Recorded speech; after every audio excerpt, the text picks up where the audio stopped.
Welcome to Free Thoughts. I'm Trevor Burrus. And I'm Aaron Powell. Joining us today is Bryan Caplan, professor of economics at George Mason University.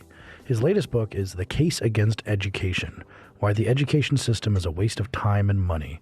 Welcome to Free Thoughts, Bryan. Very glad to be here. So the book is obviously a very provocative title, especially coming from a highly educated professor.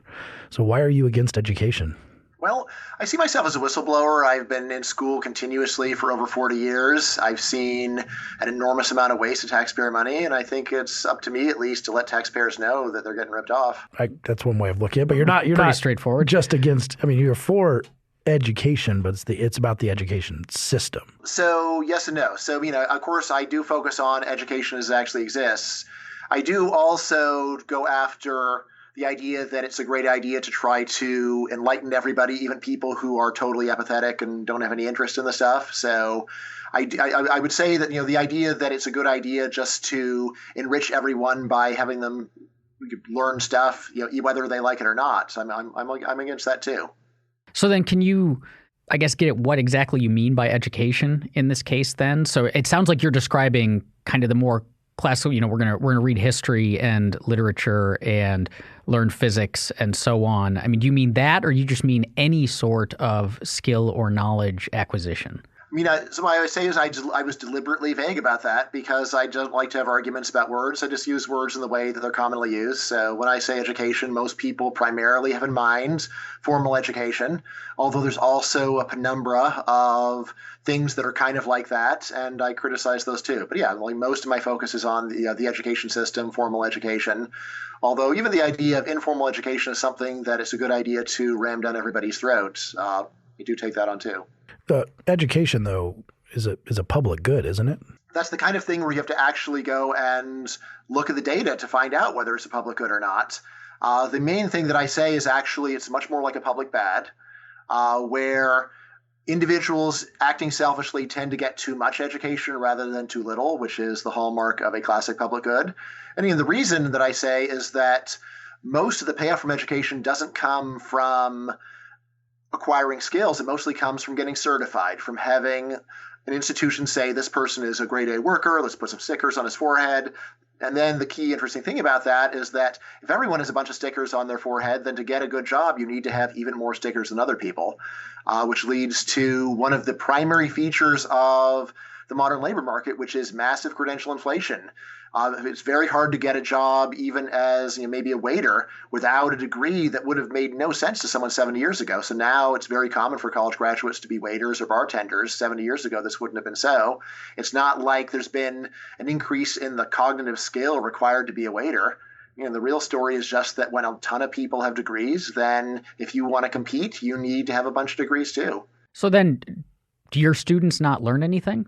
So the answer is that my students, on the day of the final exam, at least a lot of my students have learned a lot of stuff. However, it's stuff that they're probably never going to need to know again unless they become professors. Then out of those students, the fraction that actually remember the material a couple of years later, I think that's really low. And then, even if they, so even if they ever were in a position where they might apply what I taught them, the problem is people are really bad at that. So there's a whole lot of experimental educational psychology that just tries to see how good are people at applying what they learned in one context in a totally different context when there isn't anyone to go and say, use the information you learned on problem one to solve problem two. If you don't have that kind of guidance, then what educational psychologists say is most people, even who remember the material, just won't think to access it when opportunity presents itself. But they learn how to read and think about problems. And they learn something. Course. Is it like mental gymnastics or like some sort of mental muscle? Even if you don't remember the exact meaning of something you taught in class, like supply and demand and how to negotiate, solve prices and stuff, you are better at thinking maybe when you leave than when you went in. Right. So just to back up a little bit. So, I absolutely agree that some of the stuff that people learn in school is very useful. So literacy and numeracy primarily. And then depending upon what your job is, you might actually use engineering or computer science or even English or history. However, this idea that if you've forgotten everything that you were officially taught, there's still some residual learning that's not measured and it's there somewhere. This idea has been studied empirically for over a century now by people who really want to find something. this is educational psychology. There's a whole field that they call transfer of learning that plays a crucial role in my argument.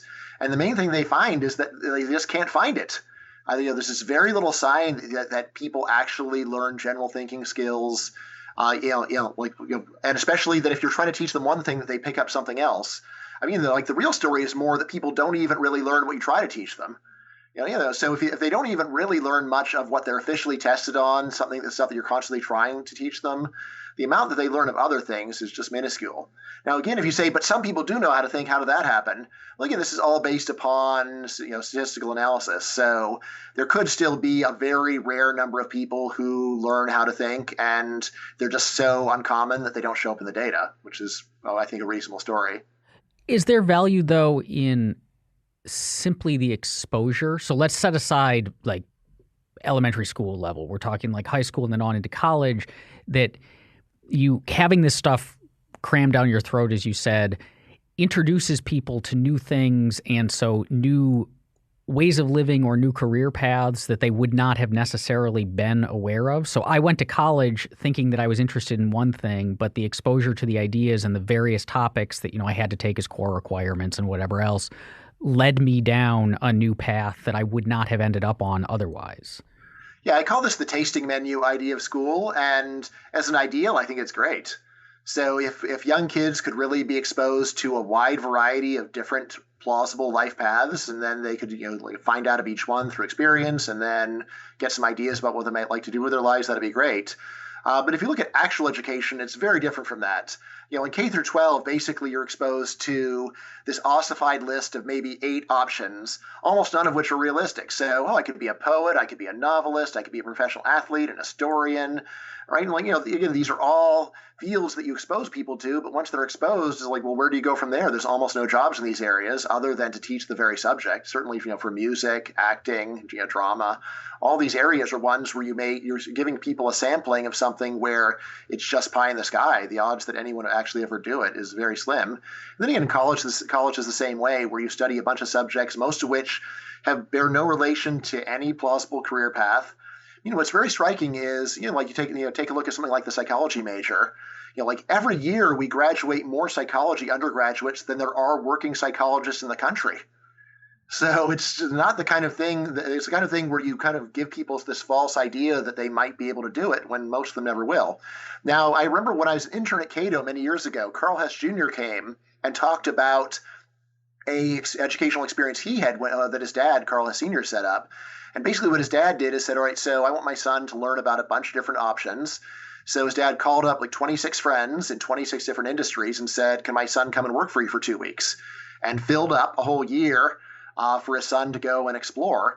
Now here he was exposed to 26 different things that actually are happening that are realistic for him. That would be a great idea, but to go and defend the existing education system, for exposing people to a bunch of options, and it's really is a pretty short list of options that we've just been repeating for centuries, unfortunately. Is there a divide in the way that we think about education, there is a divide in the way we think about education, and I wonder how that divide plays out in this thesis. Because on the one hand, there's the education as job training. It's to, provide you with the skills to go out into the world and find a lucrative career. And so we get the push. This is where we get a lot of the push for, we need lots of STEM programs in our high schools and colleges.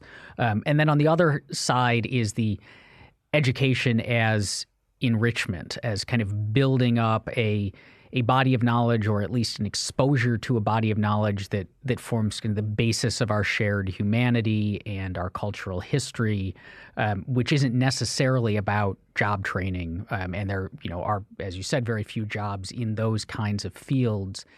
Are both of those equally bad from your perspective? Should we be focusing more on one than the other? So here's what I say.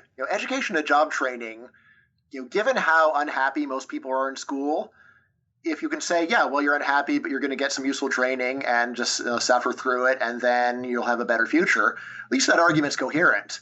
Most of my skepticism about the second story about, like building appreciation of ideas and culture is just almost no one acquires this appreciation. In fact, there's probably a good number of people who are turned off to ideas and culture just because they have such a horrible experience in school.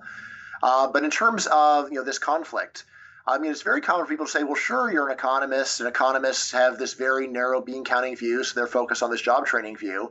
But again, if you go and actually look at surveys of students and ask them, why are you in school? What are you doing? By far, the normal answer is the economist answer. I'm here to go and get a better job and make more money. And there's no way I'd be here if it weren't for those prospects being dangled in front of me. So I say, in terms of what most students are in school for, I think it really is for this career preparation, or at least for opening doors to the career that they want to do. So, in terms of how we're doing that, I think education does a fine job of opening doors. It just does a bad job of actually training people for those jobs. And again, say, well, why does it really matter which is which? Well, I say, well, selfishly speaking, it doesn't really matter. So whether you open the door or whether you improve yourself doesn't really make any difference. But from the point of view of taxpayers, it makes all the difference in the world. Because if what taxpayers are paying for is to improve workers, then when those workers go out into the world, they produce more stuff and they enrich the world more than they would have. On the other hand, if you're just opening doors, well, everyone can't have the doors open for them. If the doors are open to everyone, then they're open to no one, really. Then you just need to add another inner door to go and weed out people, the enormous mass of people who made it through the outer door. So again, and that's what I'm talking about with credential inflation, about how as education has spread, the main result isn't that everybody's got a really great job, but the main result is you just need a lot of degrees just to get a mediocre job. I'm curious, do those answers stay the same over time? So you may ask the students who are in it right now what they're in it right now for, and they say, well, because I want to get a job. But if you go back to those people when they're, in their 60s or older and say, what do you think you got out of your education? Like, would you have done it if you had to do it over again, would you? And what did you find valuable? Do they give that same answer? Do they say it was job training, or do they say, no, I got something else out of it? That's a great question. So as far as I know, that survey's never been done. It's just too hard to actually manage. It's easy to go and survey students when they're in school, hard to go and survey them when they're out of school. I think you're probably right that older people are more likely to go and endorse this grandiose story about how they were improved as human beings and learn to appreciate ideas and culture. And that's where I really do think it's important to go and to say, all right, tell me what books you read this year. Tell me what movies you saw this year. Right. And what you will find is even people that you think of as well-educated have very lowbrow tastes, are not in fact interested in terms of the way they allocate their time in ideas and culture. Of course, with a few rare exceptions, like people listening to this podcast. You guys are great. But again, if you think about most of your classmates, the idea that you would be listening to this podcast is well, why? When I could go and just watch late night television or watch sports or whatever. This is what normal people actually choose to spend with their time, whether they're 20 or 60. So, and one of the main themes in my book actually is to be very careful when people give you an answer that sounds like people want to hear it. So, in the book, I have a section on what I call what's called social desirability bias. This is what psychologists name for the very human trait of wanting to say and believe things that sound good and make you seem like a nice person. Right. And, when you're 60, someone says, well, what did you really get out of it? Oh, I got this great appreciation. It made me a human being, blah, blah, blah, blah. But again, it's important then to go and look at behavior and see is there a gap between what people say and what people do. And there totally is a world of difference between what people say, which is what people want to hear, and what they do, which is what they actually like. Now, I want to just clarify. We've touched on it a bunch of different ways, but in terms of clarifying the exact sort of debate that your book wades into, and Aaron kind of mentioned it too, but the debate is kind of the human capital theory of education versus the signaling theory of education, and that's been going on for a while, correct? Yes, and no, actually. So in terms of, just to back up, so, there's two main stories about why education raises earnings that social scientists tell. Which it does, right? I mean, that's absolutely true. Yeah, which it does. The human capital story says, look, school is a skill factory. You go in there, they pour skill into you, and then you are better and you produce the extra earnings that you get after graduation. The signaling model says, no, different story. What's really going on is you go there, you jump through a bunch of hoops, and if you do well, they put stickers on your forehead saying grade A worker. And then, once again, the labor market treats you better. All right, now, in a sense, you're right. This debate has been going on since the 70s, but really the main debate is just in terms of pure theory. So like Michael Spence won a Nobel Prize for his work on the signaling model of education. So in terms of like just the pure math of what's going on, there's been a lot of give and take over the last 45 years. But in terms of empirical work, in terms of saying which model actually fits the world, human capital has always had the upper hand by a lot and continues to have the upper hand. Right. And again, that's really why I wrote the book, because I think that it does not deserve the upper hand. There's an enormous mass of evidence from many different disciplines that are all very supportive of signaling and very hard for the human capital model to explain. And I don't want the signaling model just be stuck in this ghetto of high theory, even if it's a ghetto with Nobel Prize winners in it. I think it's something that we should take seriously as a description of the way actual education actually works. And to be clear, you say several times throughout the book that you're not making the claim that there is no human capital gained from education. Of course not. That'd be crazy. So yeah, literacy and numeracy are genuinely taught in school, and so computer science, people learn that in school, and you use that in the jobs. There's plenty of stuff that people do learn in school that is useful to them one day, but but I still say it's a small minority of the time that people spend in school, and it's a small minority of the explanation for the rewards that you get in the labor market. How much, though, of what we learn in school so in elementary school, you learn how to read. And you also learn some math, and that continues on in middle school and high school.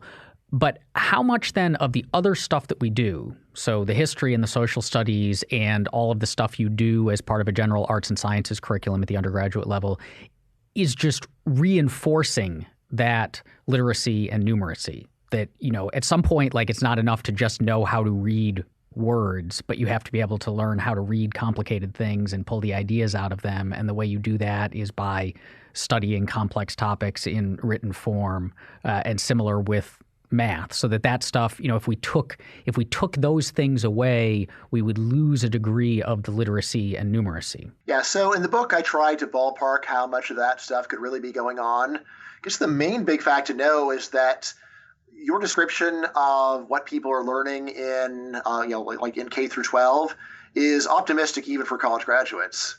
So, like the fraction of even college graduates who can read a complex text and pull much out of it, that's maybe, maybe like the top quarter to a third of college graduates could actually be even decent at tests like that.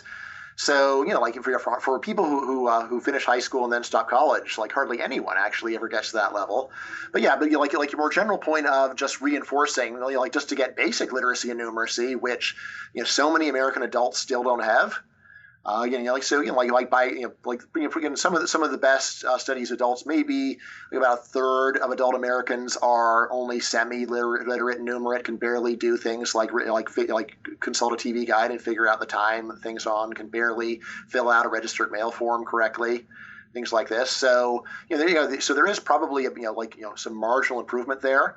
But again, it's just not a very good way to actually improve the skills that people have. Like, you really want to go and focus on exactly the kinds of tasks that you expect to be doing.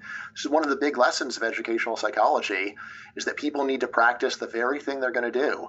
Going and teaching them something that's very different from or much harder than what they really need to do generally just leads to some improvement in that task, but but not much in what they really need to actually learn.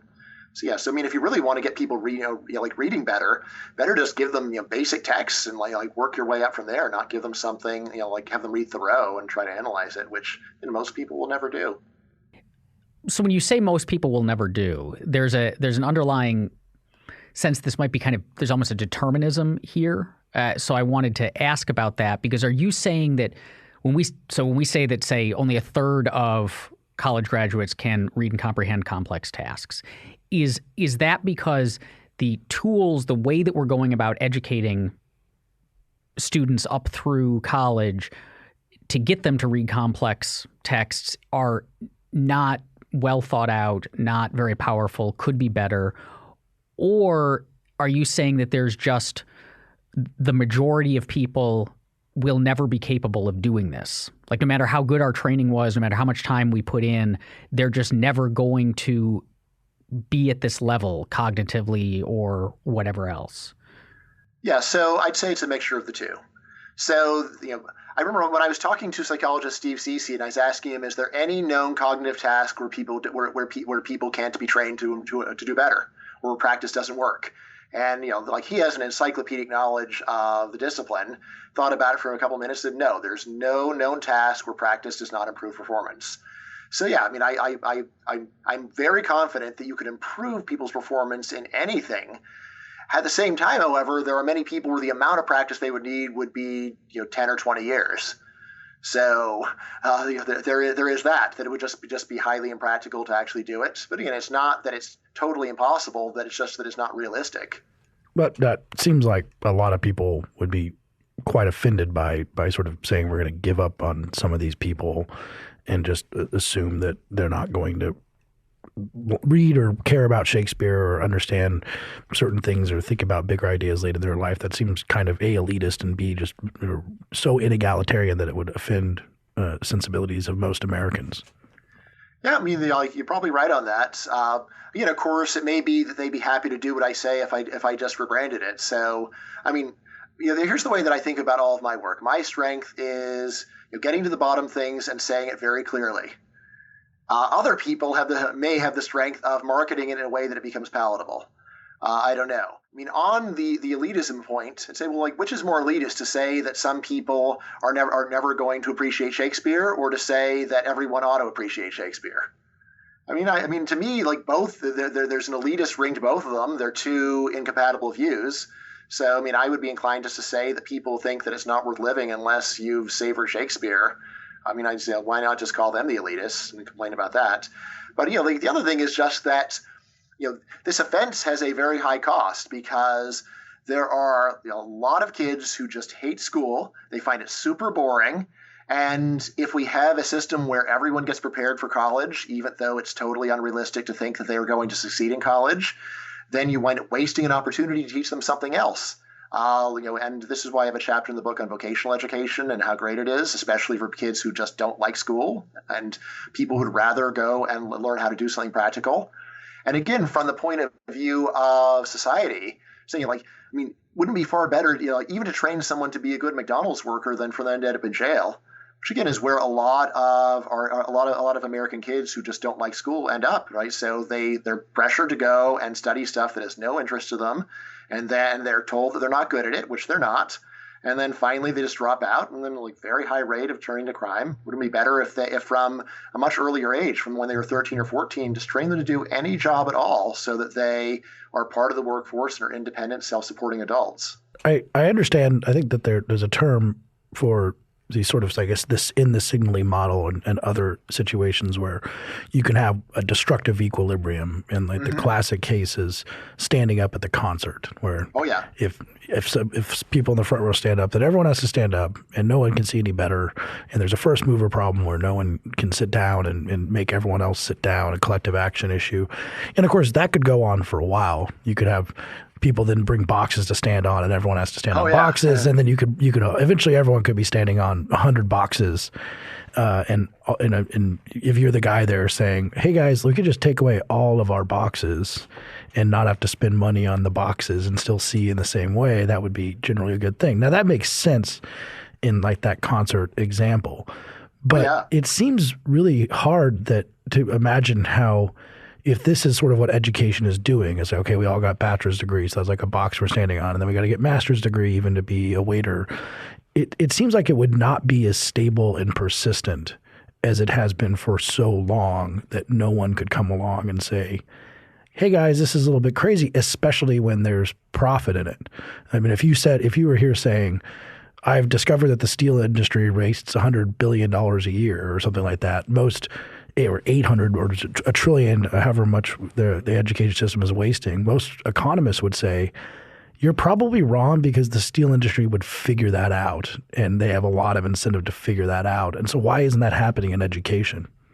Right. So two things. First of all, there's almost $1 trillion of government subsidies on the side of the status quo. So the current system has not passed the market test, not by any stretch of the imagination.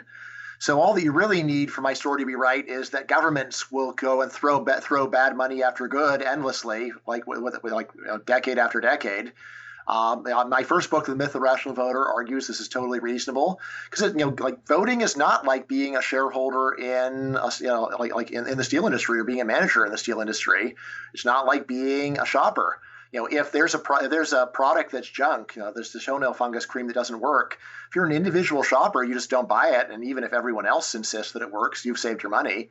But if you vote on what's the best toenail fungus cream, and most people disagree with you, there's no real gain to you of being the naysayer or trying to change it. So, just remembering all the government subsidies in favor of the status quo, that's one big part of it. And on top of it, the other thing is that one of the big things that education signals is conformity, saying, look, I understand the norms of the society, I comply with them, I don't rock the boat, I go along with things. And if that's one of the things that you're signaling, then I say there's an inherent lock in there. Because if someone comes up with a really new, imaginative way to signal conformity, what have they really signaled? They signaled nonconformity, right? So I say this is a catch-22. So I think there is something special about things like education, where government support aside, just like you don't want to be the person, or you don't want to be the parent of the person who goes and does start signaling things a weird way because the world holds it against you. I wonder how much of it is also less from the side of conformity or incentives not to change things, but just that in this country, the people who tend to set the policy, be in a position to make decisions about these kinds of issues, the ones who would, have to lead that charge, also tend to be the kind of people who did get something out of their education or did find it valuable or did like it. And so because I often, people seem to just assume that everyone else is like them. So like that I would, do college again in a second. And in fact, would probably spend the rest of my life taking classes if I didn't have to earn a paycheck. But I'm weird in that way. But there's a tendency for people in my position to kind of assume everyone else is like us. Right. So, your general point that people tend to think that everybody's like them is right. And I think that's a lot of why professors are so gung-ho on education, is they had good experiences. They think everybody else is having them. I don't think that's quite so true in the business world. I think there's a lot of people in business who just thought that school was a joke and they just gamed the system in order to get the credentials. And now they look back and say that was really silly.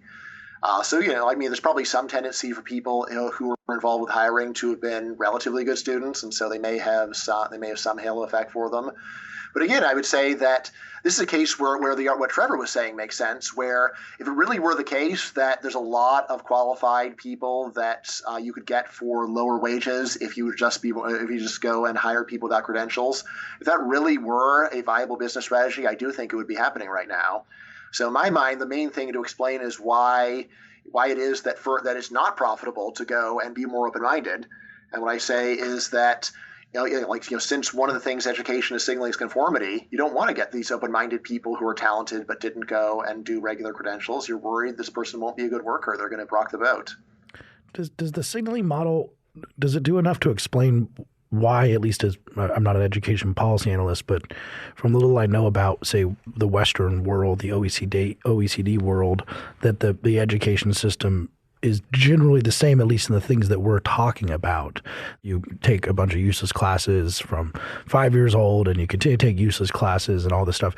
It seems that why would it be, if that's true, I know Germany and stuff have a little bit differences, but if that's generally true, why isn't there a country out there just breaking the mold and destroying everyone in cost-effective education systems and effective worker job placement strategies? There are big differences in the amount of GDP that different countries spend on education. And, again, important to remember. So, if you're spending 6% of GDP on education and then you manage to cut it down to 3%, is that going to give you a dramatic change in the standard of living in that country? Like 3% might not even be noticed, all that much. But again, of course, it still adds up to many hundreds of billions of dollars. So that could still be super wasteful, nevertheless.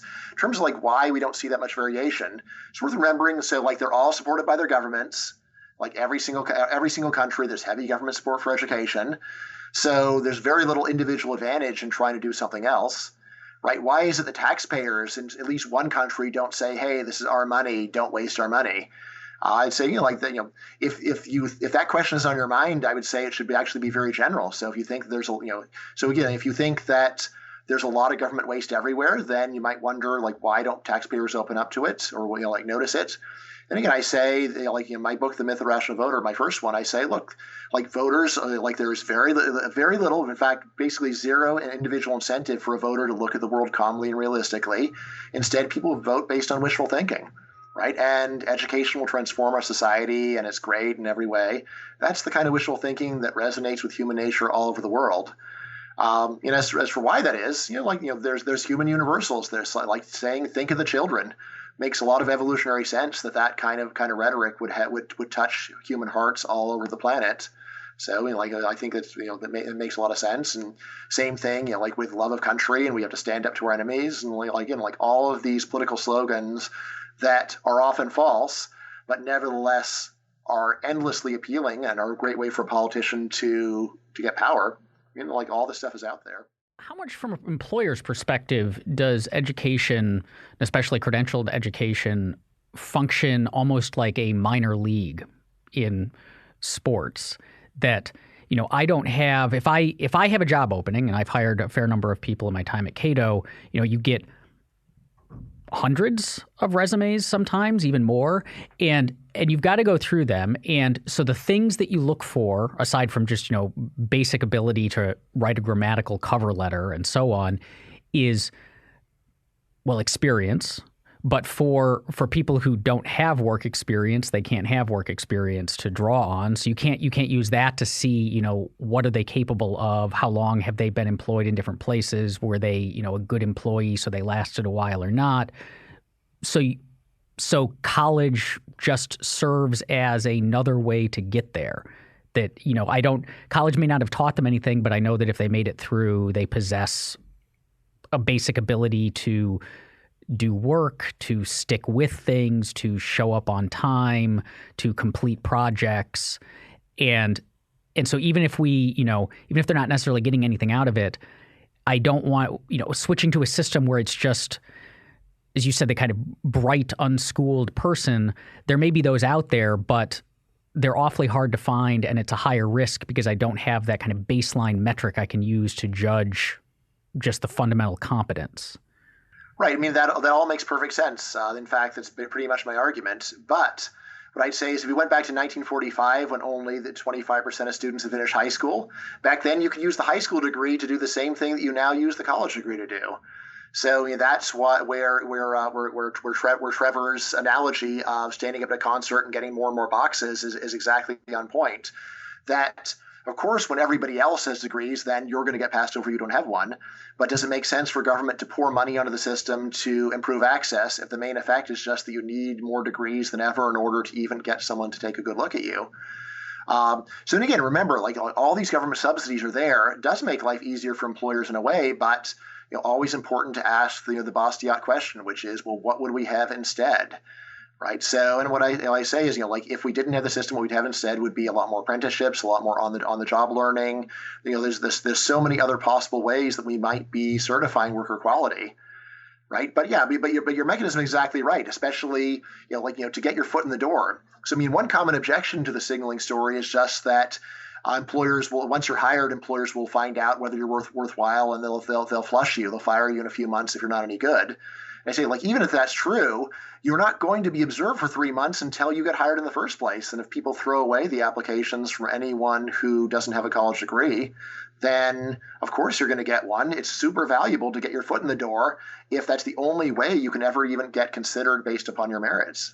It still strikes me as incredibly odd in this sort of $20 bill lying on the sidewalk problem that employers could open up their applications and have a test and have an IQ test or have some sort of other test and say we're willing to take anyone, even if you've never gone to college. If you go through these 3 hours of tests, and we've figured. I mean, your point is well taken. It just seems like there's this $20 bill. How big the pool of qualified but uncredentialed people is. So if like half the people that you're throwing away would be good for the job, then yeah, there's a $20 bill on the sidewalk, and employers are going to profit if they become more open-minded.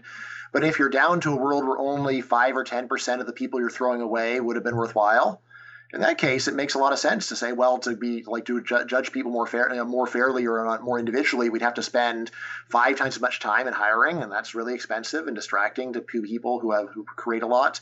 Now, on the question of why not just substitute standardized tests, there is a view that I attack in the book that IQ testing for employment is illegal in the United States. I kind of believed it myself until I actually looked at the facts and said, no, it's like while there are some court cases that put up some hindrances to that, they're not very effective, and the expected legal cost of going into giving IQ test to hire is very small. And like maybe if you're a very high profile company, you might have trouble getting away with it. But almost any mid-sized employer could use IQ tests if they wanted to use them for hiring. So my story about why IQ tests are not being used much more widely, they are used to some extent, but just not that often, is that if you were to go and start hiring high IQ people without credentials, the problem is you would get the people who have high IQs, but either they're lazy or they're nonconformist. So either the people don't work very hard or they're just defiant and difficult. And I know a lot of people like that, actually. People are really smart, but I would never hire them because I know their personality.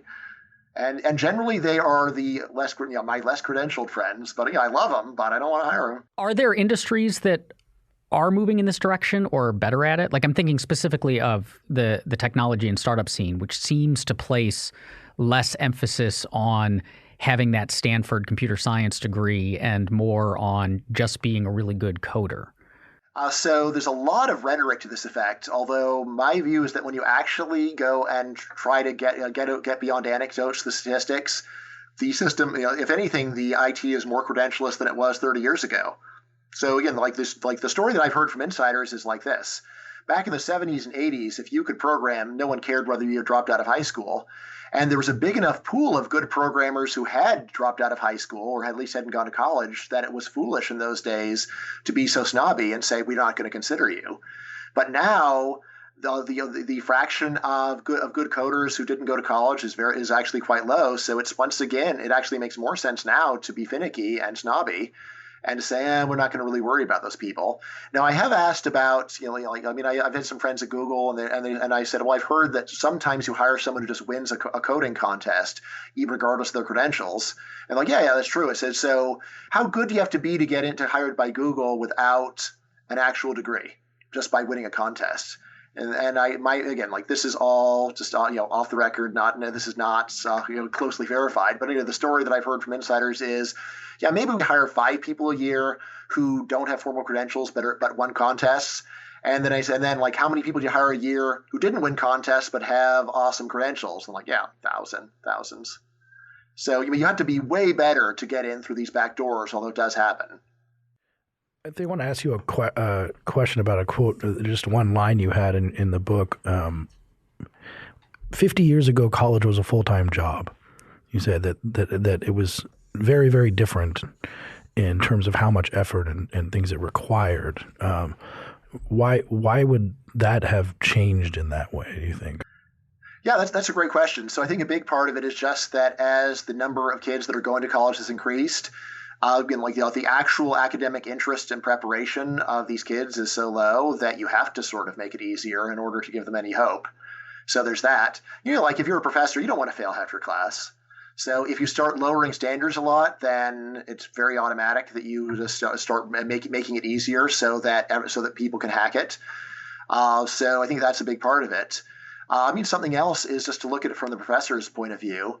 So to me, what's really amazing is that professors don't just give all A's, right? Because it makes your life easier, right? And there's almost no pressure from higher ups in the administration to not do that. Really, the main constraint, the main thing that stops professors from just saying A's for everyone is their own academic conscience and just the thinking, I could not, as a decent economist, go and give A's to kids who can't even draw supply and demand correctly. So in a way, in terms of the self-interest of the people who actually hold the power, what's puzzling to me is that college isn't even easier.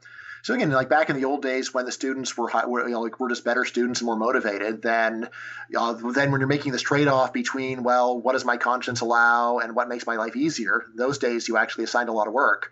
Nowadays, it's very tempting just to cut corners, and most professors give in to those temptations. I agree. It is a bit puzzling from a signaling point of view how easy college is. And blogger Noah Smith has said, this is why signaling can't be true. And I say, well, to understand how easy something is, you just have to look at the completion rate. So, if only 40% of full-time college students finish their degree on time, then clearly for 60% of people, this counts as hard. It may be very puzzling as to why they find it so hard, because you say, can't you just find some really easy major and just do the bare minimum and that's it? But you can lower standards a lot, and still there's a lot of people who struggle to get over them, or at least they struggle to get out of bed in order to bother to go to the exam. Is that the number, 40%? Yeah, so 40% is a good number for the share of full-time students who finish in 4 years. If you go up to 5 years, then it's like 55%. 6 years is like 60%. There's a little bit of an issue with transfer students, so you may need to bump the numbers up a little bit to take that into account. So if we're going to try and start fixing this, what do we do in this? It seems like there's some problems we would have if we had a free market education to begin with. One would be that maybe 14-year-olds don't really know enough to invest in their own future if they're taking loans and things like this, or maybe people won't want to invest in their future if they're going to a bank and saying, I'd like to, go to school. We break the whole education system. 14-year-olds can do a bunch of different things, but do they want to do that? And maybe forcing them to do these things via the state is something we should be doing just because they would rather just play Xbox all day. In the book, I talk about my actual realistic policy proposals, and then I go into my radical libertarian mode briefly, just to say on a section called What I Really Think. So again, the main thing I'm pushing is just cutting spending. Just spending less in order to encourage fewer people to do regular school at all levels. Now, in terms of what would libertopia be like? Imagine a world where there's a separation of school and state, and government doesn't have any role at all. So again, of course, the main people that will be involved in the lives of teens, like in libertopia as today, are their parents. So their parents are unlikely to say, I'm going to support you while you go and play Xbox for all this time. Their parents are going to be concerned about getting their kids to go ahead and prepare them for their future. So again, realistically, it's going to be parents that are going to be footing most of the bill, especially for younger kids. What about the kids with very irresponsible parents, or kids who just don't, like orphans or things like that? There again, in libertopia, the answer is always, well, there's going to be private charity, scholarships, that kind of thing. Again, worth pointing out that even say in the 1930s or 40s, it would still be very common for people in their mid-teens to be self-supporting workers. So, I think that is a much better world, to have one where 15-year-olds actually can afford to have a job and can pay their rent and take care of themselves. And I think also just in terms of preparing people for life in a free society, I think there's a great value in teaching people from an early age that the market is a place where they can independently sustain themselves. So, I've always had the view that the worst thing about the Great Depression for libertarians was just teaching a whole generation of people that you could be doing everything right and yet still not be able to take care of yourselves. How do we then deal in such a system with, I don't know, call it the diamonds in the rough, or the stories that you hear of the kid who grew up poor and was, really bad in school early on, and then discovered that one teacher who turned them on to something, and they went on to, Juilliard and to be, a fantastic career as, a musician, or they discovered these kind of soft talents that aren't the trade school things, and that everyone, if we just kind of cut people off at the beginning and said, well, there's not, we're not going to expose you to all of those skills, how are we going to find those kids who have the capacity to do so much more? Or do we just have to say, well, we're going to lose some of them, but it's better overall? Yeah. So, the big point I would make is always, what would happen instead? So if people started their lives at a much earlier age, how would the whole world be different? So, right now there are tons of people who never get to realize their dreams because they have to finish college to even get a chance. right? So, and in a system where educational levels are a lot lower, I think there's going to be a lot more learning by doing, a lot more chances for someone to just try and show what they're able to do. So it's always worth remembering, what have we lost with the current system? What we've lost is the chance for a 15-year-old to just go and become an apprentice and learn by doing. So, and we tend to think, well, if they were any good, they would have gone to college. Probably there's plenty of people that would have been good on the job that just don't like college. And so on average, college graduates are better, but the averages don't describe everybody. So we've lost so many opportunities right now with the current system. And then, does the current system also create some opportunities? Yes. My best friend at Princeton grew up in a log cabin in the Poconos, and then they built it with their bare hands, or I guess with saws. But they built a log cabin in the winter in the mountains. They were that poor, and he's my best friend at Princeton. So the system was great for him. But you should always do the thought experiment of how would opportunity in general be affected, not would one person that I know be worse off in a different system. So in the final calculus of the book, the book is incredibly empirical and it's excellent, and you deal with all of the counter arguments and everything we've been talking about here. But in the final calculus, would you be hazarding a guess of how much of education is signaling and how much is human capital, and then how much money are we wasting, do you think? Yeah, so my preferred number is 80% of education is signaling, and then I would say roughly that is a pretty good estimate of the share of it that we're wasting. So it would be about $700 billion a year. It's billion with a B. So I think that's a very fair number from the taxpayer's point of view. And that's about the U.S. military budget, which is what Trump asked for. Which you bring it up in the book. Wouldn't it be great if the Army had to hold a bake sale to buy a bomb bumper sticker kind of thing? It was like, well, actually, we spend way more than that on the education system than the military, which is the part of the point that money could be used for a lot of things that are valuable. Yeah. Again, I'm not pro-military myself, but still worth pointing out that we do spend more on education than on the military. So when people act like the education system is starved, that's demented. And does it seem to you now, some of these came up where maybe I see anecdotally at least an increasing skepticism of college as a lot of these discussions are becoming more common, and the idea of creating different apprenticeships and ways of verifying, because signaling is important, verifying that you can do things, but also having more human capital. And it seems that we might have more technologies to do that and improve education going forward. So do you think that the tide is kind of turning in some sense against education, just more and more all the time? We can't add another layer to, we went from high school to college, now I got to go to grad school. But there's not going to be grad school. We can't add another, and people are going to have to grow up and start working. Stay on your parents' insurance. Stay in 45. Yeah, exactly. So is this the time to kind of that things might start shifting?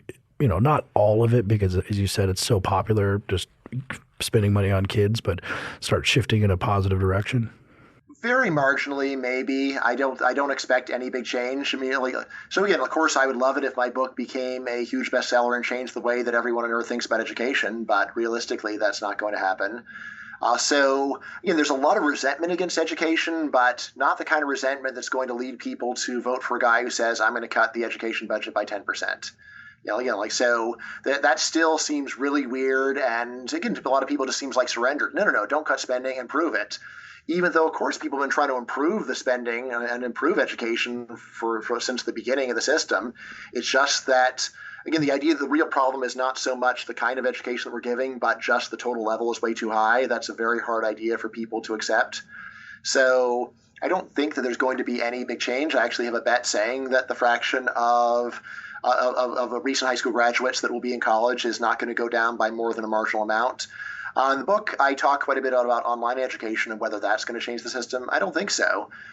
Primarily just because right now, if you have a kid that could go do well in a regular college, and then he says, well, I could, but I'm just going to go to an online college, the normal parent's reaction is, no, don't. You'll be shooting yourself in the foot. Right, because right now we still have the people doing the online education are people who have some issue with doing it the real way. Right now, again, I think online education is actually great for learning, but in terms of the signal you send, still seems to be subpar. And again, as long as that's what perceptions are like, then they will be self-reinforcing. So, on Wednesday when I'm speaking at Cato, the respondent's going to be Kevin Carey, and he, in his work, I think at the end of college, talks quite a bit about, well, first when online education first came along, we thought it was going to be like Napster, was bring the whole system down, and that didn't happen, and now we're focusing on credentialing because that seems so important. But again, there's the problem of coming up with credentials that people consider to be as good as regular ones is hard if the people that want to do something different are just trying to take the easy way out. So there's a long history of libertarians talking about education, some of it pretty reasonable, some of it pretty fringe and weird. Within that spectrum of libertarian views on the topic, where do you fit? How do your views compare to those of other libertarians? Right. So I would think of myself as much more on the radical wing, at least in terms of I say we should cut education spending, right? Yeah, and it did by a lot. Now, in my view, so most libertarians who work in education don't want to say that. It's just a very uncomfortable and awkward position to take. And instead, they want to focus more on things like how vouchers will go and improve the quality of the education system, give parental choice. But again, those vouchers are still being paid for by taxpayers. So, in my mind, this is a lot like a debate about government subsidies for football stadiums. And I think of the better libertarian view is cut the subsidies. Like government should not be going and picking winners and trying to force feed this industry. And I think of a lot of other libertarians are more like saying, look, we need to go and figure out a way to get better stadiums with our money, or maybe we subcontract the construction of the stadiums, again, which all may be an improvement, but doesn't really get to the heart of the matter, which is there's a huge waste of taxpayer money, and there's no really good argument for why it is that that government should be going and taking taxpayer money and subsidizing this industry instead of just letting people spend their own money in their own way. Free Thoughts is produced by Tess Terrible. If you enjoyed today's show, please rate and review us on iTunes. And if you'd like to learn more about libertarianism, find us on the web at www.libertarianism.org.